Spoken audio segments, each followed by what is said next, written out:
Good afternoon, everyone. I'm very excited right now. Now, this is the Dahlia, and what this is this is attuned to all the energy points of Earth. You know, when you say the chakras or things like that. Well, when you go through ancient text and a lot of them references, they'll use a lot of the same places. So, you know, like Egypt, and a lot of the main places are attuned to these. So I sat down and tuned it to by the second for all of them different times. But why?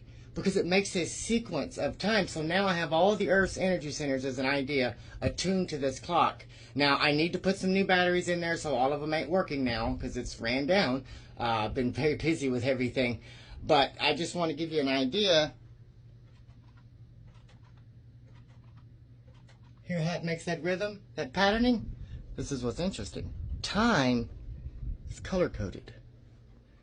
Now, y'all remember that sugar chart that I created? I took 2 linear polarized filters, put on each side of a tube of sugar water, a very dense sugar water solution, and when you put white light through it, it makes colors. Matter of fact, when you put any light through it, it makes colors.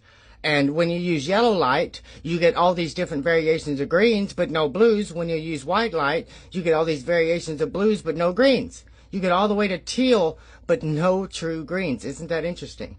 Now, here's the thing about sugar water. Our DNA and RNA is using what to exchange with energies? What's most of the world used to exchange with energies? Even just the principle of the basic concept of the exchange of glycerin to create energies.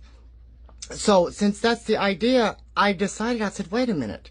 You know, if that's really truly defining the idea of the different energies by angular degrees, by all these different variations that I've overlapped here, then that tells me that time is overlaid with this. So I overlaid 12 hours, I overlaid 24 hours, I overlaid a 360-degree chart, I overlaid the ancient 60 base math system, I overlaid all kinds of things on this so I could understand it in every dimensionality possible. Because I started to understand when I started to reference this same color system out in the world, when they do the coloring the metals, I forget the name of it real quick, but when they do the coloring of the metals, using energy to color the different metals by the different energy amount or energy that you're putting through the solution that you have the metal in, basically charging them, and depending on the voltage that you use, you get different colors, right?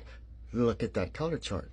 It's the same one. You got to look at the colors of burning stars. It's the same one. You look at the Kelvin scale for the sunlight and all that stuff.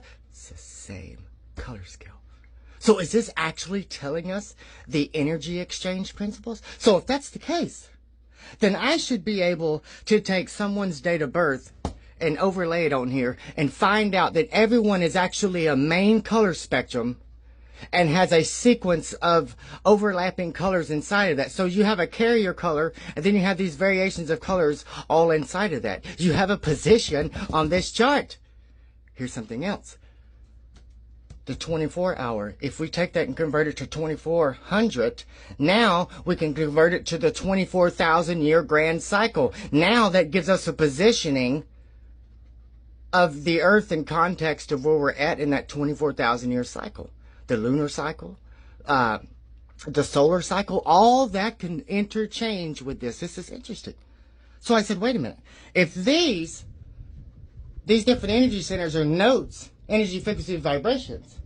And when we lay it out on a 2D plane and roll that up to be tube, that's what we look like, right? And then we overlay our basic musical system with the same coloring chart of that, with the same coloring chart of that, attuning to the specific places of the resonance of the Earth. All them different energy centers. And most especially the ones relevated in ancient stories, not just spiritual-wise, but, you know, some big relevance in ancient stories. So are we saying that everything is attuned to a basically a polarity, an energy, a frequency, a vibration, a coloring, and a sequencing of cycling, pulsing, oscillating light? Just like I said when I did that video right there, that we have 3 ways of oscillating, left and right, up and down, in and out, phasing with our hearts. So if we overlap that with this idea, that idea, that idea, that idea, that everything is music, something happens. A song emerges. We're about to play that song.